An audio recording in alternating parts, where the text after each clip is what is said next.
Sometimes when you're having those mornings where everything is just going wrong, people are running late, plans are changing, and you're just frustrated? I'm going to tell you this story of the time when my house was robbed. Looking back on this one specific morning years ago, I realized that those annoying changes are probably the only reason why I am sitting here today, and why my nephew and niece are alive. Let's go back to my hometown. If you grew up in a small town, you know the vibe. You don't hear about break-ins, you don't hear about violent crimes. You always locked your doors, but yet, even if you didn't lock it, you felt safe. So at this time, I was living with my parents still. My house had these classic white doors, the ones with the little square glass window at the top. It all seemed so innocent back then.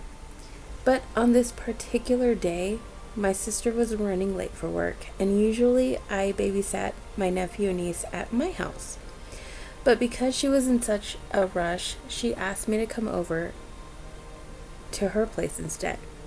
And so my mom and me, we got up, we got ready, and she dropped me off at my siblings' house. My siblings were at school, my parents were at work, and our house was empty, or so we thought. So here I am, hanging out with my sister at my sister's house, playing with my nephew and my niece, having no idea that back at my parents' house, a nightmare was unfolding. Our house was being broken into. There were 4 people, 2 men, 2 women. They didn't just try handles. They punched out those little squares of the glass door, reached in, and unlocked it. They didn't just take small little jewelry or electronics. They ransacked the whole place. My dad is a hunter, and if you know hunters, they have a lot of rifles. There was this gun cabinet that my dad had, and it had 2 glass doors. They smashed the glass in, opened it, and started loading his guns into their truck. They were treating our home like a loading dock. And the part where I say that God had been watching us, my dad's cousin at this time was driving by. He saw this truck that he had never seen before, hauling stuff out of our house. He called my dad, asked him if we had given somebody permission to take our stuff. Obviously, my dad said no. The thieves took off, the cops were called, and eventually they were caught. As it turned out, these weren't just local troublemakers, these were people from another place. And there was actually a reward for their capture. When they were caught, the women tried to play the I don't know what was happening card.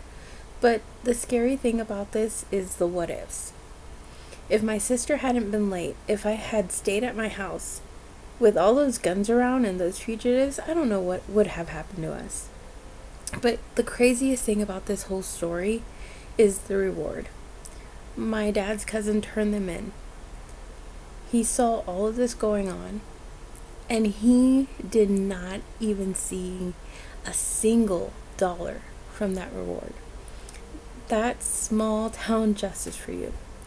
It was a wake-up call for us, sure, but more than anything, I'm just grateful we weren't there when all of this was happening. I'm sharing this because it's a reminder that sometimes the delays in our lives, the things that stress us out, are actually protecting us from things that we can't see. I'm grateful we weren't there. And I'm grateful that my nephew and my niece are here today and that nothing happened. I believe my dad got his guns back. Material stuff can all be replaced, but a person's life cannot be replaced. Have you guys ever had a near miss like that? Let me know in the comments. Don't forget to like and subscribe for more stories like this, and I'll see you in the next one.